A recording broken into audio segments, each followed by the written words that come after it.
Chùm bếp số bóng bóng, xong xóa công mà căn channel Sleuk Teuy Kitchen. Nơi ngày này, nước nhâm xong bóng hàng chùm bóng bóng, ông pi rộp biếp thơ xong cha lập bầu. Nơi trong video này, nước nhâm nâng bóng hàng chùm bóng bóng, pi hạt phal hạt ở bấy ban chia xong cha lập bầu được bao dưỡng thơ tàu prẻ. Đối với này, xong bóng bóng complete chui cho subscribe, nâng cho xin nhà rồi còn đăng, đăng bấy tụi ban nơi video thầm pi channel rồi bọn nước nhâm. Xong bóng bóng mơ krüm xong cho mùi nước nhóm. Nơi bên này cứ nước nhóm pra là bầu tôi chùm nôn 4 plái. Bông mòn đọc crop, tí đôn chỉ tí đám chùm nôn đọc sạp rìa bái. Scott nào đọc sạp rìa bái. Bell, còn là sạp rìa cà phê hay nâng Sleuk Teuy. Chà, này cứ chia con là bầu tôi để nước nhóm nâng dọc màu thơ chia xong xa là bầu nơi bên này. Bọn nâng dọc lập bầu nâng màu thơ cứ dông trời tài liền chùm ra lập bầu nâng ôi sạch chả cứ nếch nhóm liền tầm ở đòn tế nơi này kháng krái cứ đo liền chùm ra dàng ná cứ ôi sạch đôi nếch nhóm pra epong liền chàn krao bị ban liền lập bầu ôi sạch hay nâng tục ôi ngút nâng bên ấy cứ nếch nhóm chập đàm dọc lập bầu nâng mọc cho này kháng lờ nếch nhóm miênប្រដាប់ហ្នឹងគឺយើងចោះទៅវាចេញជាម៉ូតរៀងដូចផ្កាអាស្រ័យទៅតាមចំណងចំណូលចិត្តរបស់យើងបងប្អូនមិនមានគឺយើងប្រើតែកូនកំបិតទៅចោះជា4ជ្រុងហ្នឹងក៏បានដែរចាល្ពៅក្រោយតែបានចោះហើយគឺអ្នកខ្ញុំប្រើស្លាបព្រាដើម្បីឆ្កឹះយកគ្រាប់ល្ពៅចេញនិងគៀយកសាច់ល្ពៅដែលជាប់នឹងគ្រាប់ល្ពៅហ្នឹងចេញឲ្យស្អាតឲ្យអស់ចានៅត្រង់ចំណុចនេះគឺអ្នកខ្ញុំឆ្កឹះយកគ្រាប់ហើយនឹងសាច់ល្ពៅផ្នែកខាងក្នុងឲ្យអស់ហើយអ្នកខ្ញុំមិនយកល្ពៅនឹងទៅលាងនឹងទឹកម្ដងទៀតនោះទេចាដោយសារនេះខ្ញុំលាងជំរះផ្នែកខាងក្រៅស្អាតរួចរាល់ហើយគឺនេះខ្ញុំមិនលាងផ្នែកខាងក្នុងទៀតទេគឺយើងគ្រាន់តែគៀឆ្កឹះយ៉ាងណាឲ្យជ្រះសាច់ល្ពៅខាងក្នុងតែប៉ុណ្្នឹងគឺជាការស្រេចប្រដាប់ឆ្កឹះផ្លែល្ពៅរបស់នេះខ្ញុំនឹងគឺមានក្បាលមានម៉ូតផ្សេងគ្នានៅពេលដែលយើងចោះទៅគឺមានម៉ូតផ្សេងគ្នាចាក្រៅពីយកមកចោះផ្លែឈើហ្នឹងគឺយើងអាចយកទៅឆ្លាក់ធ្វើជាផ្លែឈើមានរាងផ្កាស្អាតបានទៀតផងចាល្ពៅនៅពេលដែលយើងចោះក្បាលរួចហើយគឺយើងឆ្កឹះយកគ្រាប់គៀយកសាច់ដែលជាប់នឹងគ្រាប់ហ្នឹងឲ្យអស់ដូច្នោះទៅជាការស្រេចយើងមិនបាច់យកទៅលាងទេនាំតែពិបាកទុកសម្រាប់ឲ្យវាស្រស់អស់ទឹកម្ដងទៀតដោយសារយើងលាងផ្នែកខាងក្រៅបានស្អាតល្អរួចហើយនេះខ្ញុំបញ្ជាក់ជូនបងប្អូនបន្តិចនៅត្រង់បរិមាណនៃការប្រើប្រាស់ស្ករដោយនេះខ្ញុំប្រើពងចំនួន10គ្រាប់ហើយប្រើស្ករចំនួន10ស្លាបព្រាបាយដូច្នេះបងប្អូនអាចបន្ថែមបន្ថយទៅតាមរសជាតិបងប្អូនដែលពេញចិត្តចាចំពោះនេះខ្ញុំរសជាតិប៉ុណ្ណឹងគឺល្មមមិនជាផ្អែមខ្លាំងហើយក៏មិនជាសាបនោះទេចាបងប្អូនអាចបន្ថែមទៅតាមចំណង់ចំណូលចិត្តរបស់បងប្អូនបន្ថែមទៀតបានចាផ្នែកក្បាលល្ពៅគឺយើងមិនចោលទេគឺយើងចិតយកតក្របវាចេញទៅហើយយើងទុកលម្អជាមួយនឹងសង់ខ្យាល្ពៅរបស់យើងល្ពៅនេះបើសិនជាបងប្អូនដែលគាត់ពូកែខាងឆ្លាក់គាត់អាចច្នៃបន្ថែមទៀតដោយឆ្លាក់ផ្នែកខាងក្រៅនៃល្ពៅនោះឲ្យកាន់តែស្អាតចាចំពោះនេះខ្ញុំគឺនេះខ្ញុំមិនសូវជាប៉កែទេដូច្នេះនេះខ្ញុំឆ្លាក់យកតែប៉ុណ្្នឹងនឹងឯងចាគ្រាន់តែបន្ថែមបន្ថយនៅត្រង់ក្បាលល្ពៅបន្តិចបន្តួចតែប៉ុណ្ណោះ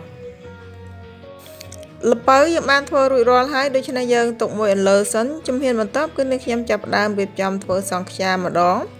ដោយមានពងមាន់ខ្ទិះដូងស្ករត្នោតអំបិលហើយនិងស្លឹកតើយ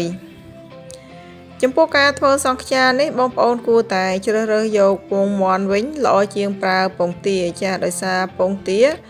នៅពេលដែលយើងយកមកធ្វើជាសង់ខ្យានោះនឹងធ្វើឲ្យសង់ខ្យារបស់យើងមានសភាពរាងរឹងជាងពងមាន់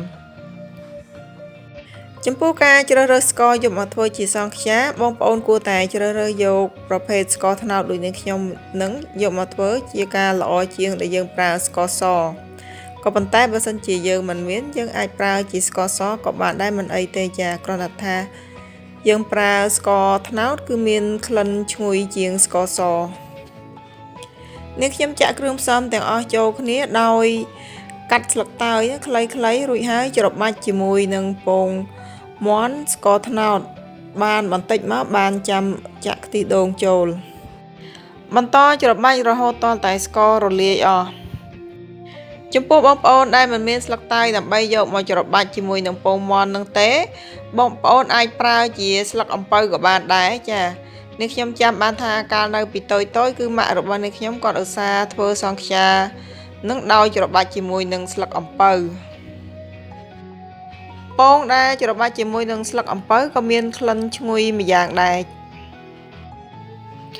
ពងដែលបានច្របាច់រួចហើយគឺយើងត្រូវតែយកទៅត្រងឲ្យស្អាតសិនឲ្យជ្រះកំទេចកំទីស្លឹកតើយដែលយើងបានច្របាច់ជាមួយនឹងពងចាំយើងយកទៅចាក់ចូលនៅក្នុងល្ពៅនៅក្នុងការចាក់ពងចូលនៅក្នុងល្ពៅនោះសូមបងប្អូនកុំចាក់ឲ្យពេញល្ពៅអីចាជៀសវាងនៅពេលដែលយើងដាក់ចំហុយទៅពងនឹងឡើងប៉ោងហើយហៀហួសល្ពៅយើងមើលទៅអត់ឃើញសូវស្អាតប៉ុន្មាននោះទេដល់ត្រង់ចំណុចនេះគឺជាចំណុចសំខាន់នៃការធ្វើសង់ខ្យាល្ពៅរបស់យើងឲ្យបានជោគជ័យធ្វើយ៉ាងណាកុំឲ្យចំហុយទៅមានសភាពប្រេះក្រោយពីសង់ខ្យារបស់យើងឆ្អិនចំណុចសំខាន់នោះគឺនៅពេលដែលដាក់ល្ពៅចំហុយសូមកុំគ្របគម្របឆ្នាំងឲ្យជិតចាសូមទុកប្រហោងតូចមួយប្រហែលជាប៉ុនចង្កឹះចំពោះកម្លាំងភ្លើងដែលប្រើសម្រាប់ចំហុយនេះគឺយើងប្រើកម្លាំងភ្លើងតូចល្មមមិនជាខ្លាំងនោះទេចាក្រោមកម្លាំងភ្លើងមធ្យមបន្តិចក្រោយពីចំហុយបាន20នាទីគឺនេះខ្ញុំបើកគម្របឆ្នាំងមើលឃើញថាល្ពៅផ្នែកតូចគឺឆ្អិនហើយដោយយើងយកចង្កឹះចាក់មើលទៅបើសិនជាសាច់សង់ខ្យាយើងចាក់ទៅរាងតឹងដៃនោះបានន័យថាពងរបស់យើងឆ្អិនហើយបើសិនជាយើងចាក់ទៅនៅរាងជ្រាយផ្នែកខាងក្រោមនោះពងមិនទាន់ឆ្អិនឡើយទេយើងបន្តចំហុយរយៈពេល10នាទីបន្តទៅទៀតនេះគឺជារូបភាពល្ពៅដែលនេះខ្ញុំចំហុយទៅប្រេះពីព្រោះតែពេលដែលចំហុយគឺនេះខ្ញុំមិនបានបង្ហើបគម្របឆ្នាំងដូច្នេះបងប្អូនកុំឆ្ងល់ថាហេតុអ្វីបានជាធ្វើសង់ខ្យាល្ពៅទៅល្ពៅចំហុយយើងចេះតែប្រេះក្រោយពេលដែលឆ្អិនរួចរាល់ហើយនឹងជួនកាលយើងចំហុយល្ពៅចំនួន4ឬក៏5ផ្លែដោយយើងបិទគម្របឆ្នាំងឲ្យជិតក្រោយពេលដែលឆ្អិនទៅល្ពៅរបស់យើងមានប្រេះ1ឬក៏2ដែរនៅក្នុងនឹងចានេះខ្ញុំសង្ឃឹមថាក្រោយពីបងប្អូនបានទស្សនាវីដេអូរបស់នេះខ្ញុំអំពីរបៀបធ្វើសង់ខ្យាល្ពៅនឹងរួចហើយបងប្អូននឹងទទួលបាននៅចំណេះដឹងនឹងតិចនិចបន្តិចបន្តួចអំពីវីដេអូមួយនេះសូមអរគុណបងប្អូនចំពោះការតាមដានទស្សនាវីដេអូរបស់នេះខ្ញុំអំពីរបៀបធ្វើសង់ខ្យាល្ពៅនៅពេលនេះ